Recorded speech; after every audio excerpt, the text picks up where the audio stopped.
we go. Hi. Welcome to John Solo's Beard Brigade. I'm John Solo. You are not. And this is the little Really? This is the Ramblin Gramling show. It's where we go over all of the new audiobook releases of the week. At the end of it, little Alyssa Gramling will go over what she read or listened to. She has a bullet rating system. It's a lot of fun. I like your spectacles. Look at those. Thank you. I had to break down and get some readers. I believe that means you're getting old. Yeah, Yeah. What are you, 27 now? That's amazing. I wish. I wouldn't need these otherwise. I would not go back to 27 if you paid me $1 million. There's no freaking way. I was such an idiot. I'm still an idiot, but I'm less of an idiot now. I don't remember what I was doing when I was 27. Yeah, probably being an idiot. That's Probably. typical for that make and model. We have a bunch of releases to go over today. We also have a couple audio clips from me, so I'm sure you're looking forward to that. Let's get into this. The first one we have is Claw of Exile. He Kills to Survive. Echoes of Exile, Book 1 by J.K. Jones, narrated by Don de Leon, or something like that. Next, we had Sacred Hearts, a Forbidden Vatican romance. Oh. By C.G. Masington. Okay, maybe. Mackington, Masington, whatever. Narrated by Philip Burke. I like the sound you made when it was a Forbidden Vatican. Oh. You're into the clergy, apparently. Yeah, well. Next, we had Unhinged Titan, North Shore Titans Hockey, Book 3 by Evie Olson, narrated by Sean Masters and Nick J. Russo. After that, we have our first audio clip of the day. Let me pull it up here. Hello. Hey, it's John Solo. This is going to be a promo for Marked Myron. This is from the Foster Brothers series by Nora Phoenix, and this is actually a prequel to the entire series, so you certainly don't need to read the rest of the series or listen to it before you check this out. A crazy bet has tattoo legend Abel offering his big, hairy butt to the one man he can't get out of his head, newcomer Myron. It's for a tattoo, though anything else is definitely on the table as well. Half his age and size and bossy as can be, Myron should not be Abel's type, if only because he's a man, and Abel has always thought he was straight. Yeah, not so much. Myron has gotten under his skin, and now Abel wants him on his skin as well, and in his life. What starts as a drunken bet becomes a scorching hot encounter. Myron makes it clear that's all he wants, but Abel needs more. He'll do whatever it takes to tame Myron, even if it means letting Myron be on top of things. As I said, Marked Myron is the prequel to the Foster Brothers series, but can be read on its own. It's a, I believe, 25K novella that ends with an HEA. It was previously available as part of a giveaway, and the content is unchanged. Ta-da! Thank you for asking me to do that, and of course, thank you to Nora Phoenix for asking me to do it as well. Next, we had Hollis, The Moormen, Book 2 by Ashley James, narrated by Alexander Sendis and Brandon Francis, who I think was in The Mummy. That was a great movie. After that, Dax, Gratefully Bonded, an sci-fi alien romance, Rogue Bonds Book 2 by Laura Taylor, narrated by Gabriel Danes. Then we had One Night and You're Mine by Seth Hayes, narrated by James Cortez. And after that, we have our next audio clip of the day, also me, by the way. Here we go. Hi, it's me again. This is going to be to promote Strange Lad. This is Dreadful Boys Book 2. The author is Micah Lauren, and this is a Tantor production. I want to thank Micah and Tantor for letting me be a part of this. It's amazing. Now, again, this is Book 2. It can be read as a standalone, but it would probably help to read the first book, I think, or listen to it. They are fantastic, by the way. Here we go. I never meant to keep this secret for so long. I also never meant for the secret to twist and bend into something more. Suffering from an insatiable hero complex has been a real issue, which might explain my need to keep Ollie close. It might explain why I wanted nothing more than to help him. What it doesn't explain is my attraction, which grows more with every day that passes. Being his friend has made me question everything about myself, whilst simultaneously opening my eyes to the beautiful heart he hides behind layers of impenetrable armor. I should put a stop to it all. I should come clean. Every moment we spend together puts my band and friendships at risk. That's what happens when you walk hand in hand with a strange lad. You never want to let go. Strange Lad is an MM romance intended for 18-plus audience. Content warnings to be advised and can be found in the front matter of the book. All right.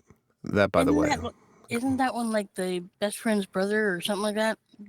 Brother's best friend? Yeah, which is also, aside from, the clergy, one of your favorite tropes. So Yes. I get it. I can't say enough about this series. It's amazing. The first one just rips your heart out. The second one, same deal, but in such a beautiful way. And obviously an HEA at the end. And I believe it's going to continue because there's still several other band members to go. So I can't wait for the next one. After that, we had You Weren't Meant to Be Human by Andrew Joseph White, narrated by Max Myers. Then we had Soar, Wings and Wands, Book 3 by A.J. Sherwood and Jocelyn Drake, narrated by Joe Leslie. See, I thought this had Scar. I thought it did too, but it was Soar. I was like, wait, is this a Lion King thing? Then we had Middle Spoon by Alejandro Varela, something like that, narrated by Eddie Lopez. Then we had Wolfsbane, an Infinite Arcana novella, Werewolves of Boston, Book 1 by Sheena Jolie? Yeah. Narrated by Joel Leslie. Werewolves of Boston. Then we had Drifting Hearts, The Anchor, Book 2 by E.M. Denning, narrated by Lance West and Devin Ryder. After that, Luca, Veiled City, Book 3 by Aaron Hawk. I think I know that name. Narrated by Parker Douglas and Nick J. Russo. Yeah, Aaron Hawk. There's a famous skateboarder, if I remember right. Then we had Blown. The Art of Love, Book 5 by Mary Farmer, narrated by Keval Shaw. Then we had Goodbye Note by J.R. Gray, narrated by Alexander Sandis and Dane Anderson. After that was If Only in Our Dreams, Christmas Daddies, Book 3 by Faye Quinn, narrated by Stephen Dexter and Liam DeCosmo. After that, The Haunting of William Thorne by Ben Alderson, narrated by John York and Raphael Corkill. Yeah. Then we had The Two Gentlemen of Altona, Playing the Fool, Book 1, J.A. Rock, Lisa Henry, narrated by Nick J. Russo. After that, The Merchant of Death, Playing the Fool, Book 2 by J.A. Rock and Lisa Henry, narrated by Nick J. Russo. And guess what after that? Tempest, Playing the Fool, Book 3 by J.A. Rock, Lisa Henry, narrated by Nick J. Russo. It seems like these books have come out before, so I think these must be re-releases. Am I wrong in that? It might be. I don't know. Yeah. They just popped up, and I'm like, okay, here you go. That's all right. We'll do re-releases. That's just fine. After that, we had When All the World Sleeps by J.A. Rock, Lisa Henry, narrated by Greg Tremblay. Yeah, I think that they probably re-released in a different, probably went wide is what I would imagine. After that, The Craftsman's Haunted Heart by Melanie Ann, narrated by Nowhere Eternity. Okay. That's not a name, okay? It's not a name, all right? Trust me, I know this. There's rules. Anyways, what we got coming up here is what little Alyssa Gramling listened to this week, and this is a true treat because this is one of her favorite tropes of all time. You guessed it, hockey. And it was a bullet breaker. Hey-o! I absolutely love the book. Yeah, I know you're into hockey. No, but apparently now I am. Did they play with their sticks? Yeah. Was there any pucking involved? Yeah, there was. And it was narrated by Joe Arden and Zachary Johnson. Both of them, men, they have sexy voices, I hear, both of them. Yeah, just a little bit? Just a little bit. And I kept messaging Zach throughout the whole book. I'm like, I don't like this guy because it's with Jack and Mercy. Yeah, those are the two in the first one. Jack ends things with his fiance or boyfriend because his boyfriend wanted him to choose between being a house husband and playing hockey, and he wasn't going to have that. So, and that guy's name was Rhett, who turned out to be the world's biggest jackass ever. Of course, book 2 is his book, and I'm like thinking, how are they going to redeem that? Um, but it's a hockey player coach trope. Was a one night stand turned into, hey, I'm your coach now. Oh boy. Um, and the way Zach was describing the playoff game actually made me going, are they going to win? I was getting into it. So now I'm going to have to watch hockey. Yeah, no, that's completely understandable. I've never actually watched a hockey game in my life.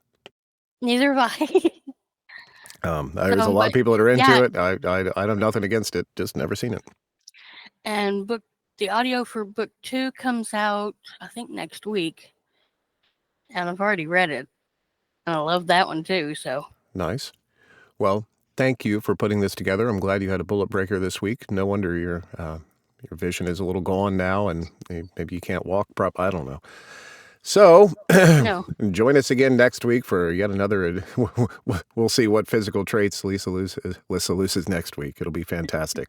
But anyways, have fun, y'all. See you next week. Peace out. Bye.